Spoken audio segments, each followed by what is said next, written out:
Hello, my name is Sean. I am the founder and CEO of Solidarity Sports Charity, and we are seeking £90,000 from Garfield Weston over 3 years to support us with core costs. Solidarity Sports exists to increase the confidence and self-esteem of children who are recovering from trauma. We have close links with children's services, and 95% of all of the children that are referred to us come from children's services.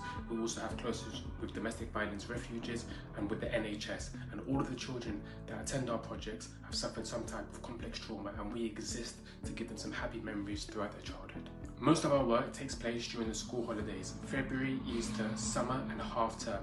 That is when children are most at risk of abuse and neglect. Following our conversation with some social workers, we learnt about this and then we wanted to adapt slightly. We have 4 locations: Hammersmith, Shepherd's Bush, Ladbroke Grove and Earl School, and the children are dropped off. We give them bibs and then we take them on inspiring trips like to the Natural History Museum, to do sports activities, to go to adventure parks, and then we drop them off again.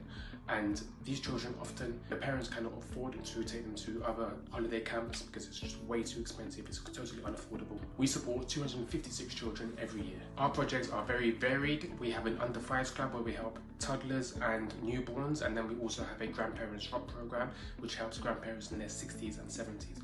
Often the grandparents are living extremely challenging lives. They're having to look after their grandchildren under special guardianship orders because the relationship between the parents and the children has completely broken down, and they receive hardly any support from the local authorities. So our grandparents are people who we absolutely cherish, we love them to bits, and Grandparents Rock exists to make these grandparents feel valued and loved, and to give them some respite from having to look after their grandchildren full time, which can be extremely stressful for them. Many of the children that we look after have suffered things that no child should. This ranges from neglect, parents attempting suicide, sexual abuse, physical abuse, emotional abuse, abandonment, and it's really heart-wrenching to read the referral forms that we receive from social workers and to learn about the backgrounds of the children and some of the significant challenges that they are having to overcome. So I'm thinking right now about a young girl who's 12 years of age, and she was referred to us a couple of years ago. She has been self-harming for 3 years, and it's extremely challenging to get her any type of support. We approached CAMS, we completed all of the paperwork, and they said to us it's a 6-month waiting list to support this young girl. And she began with scratching herself, and now she's been cutting herself. So her situation has been exacerbated over the years, which is really, really sad. And we're supporting her in many ways, and one of them is that we have a mentor which meets up with the girl once a week, and it's very much on the young girl's terms. So one day she might need support with homework, another day she wants to go for a long walk in the park, another day she wants to buy a matcha and just talk about what young people are going through. And it's something which has really profoundly touched us, because we believe that when young people are going through extremely challenging circumstances, they should be supported by the state, they should be supported by the NHS. But unfortunately, there's been so many cuts to public services that we find ourselves sometimes that we're doing work that the central government should be doing. So I believe that one of the issues that we address, that it's coming more and more, like every day, is the referrals that we get from social workers that explain in detail that children are self-harming, and the children that are self-harming are becoming younger and younger.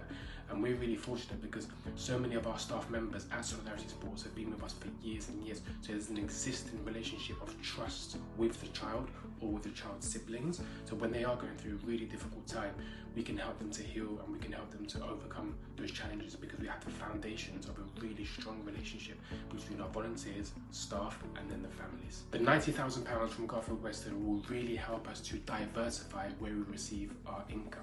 At the moment, most of it is through trusts and foundations, but we really want to explore legacy giving. We also want to enhance our monthly giving program, but these are things that we can't do at the moment because we don't have enough money for core costs, which is really challenging to secure. It's a lot more romantic to secure project delivery because they can see the instant impact.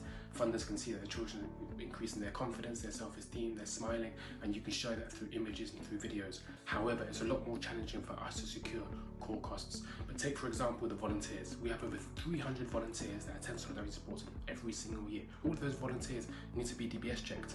They all need to go through an induction, and this costs money. So hopefully with the funds from Garfield Weston, it can help us to secure core costs and also to diversify our income pool, because we can secure funding from other sources, not just from trusts and foundations. Thanks to everybody at the Garfield Weston Foundation. If anyone wants to contact me, then please email me or call me on my mobile. I really look forward to developing a close, trustful relationship with the Garfield Weston Foundation, and we are really pleased to connect with you, and hopefully we can work together to support more children. Thank you.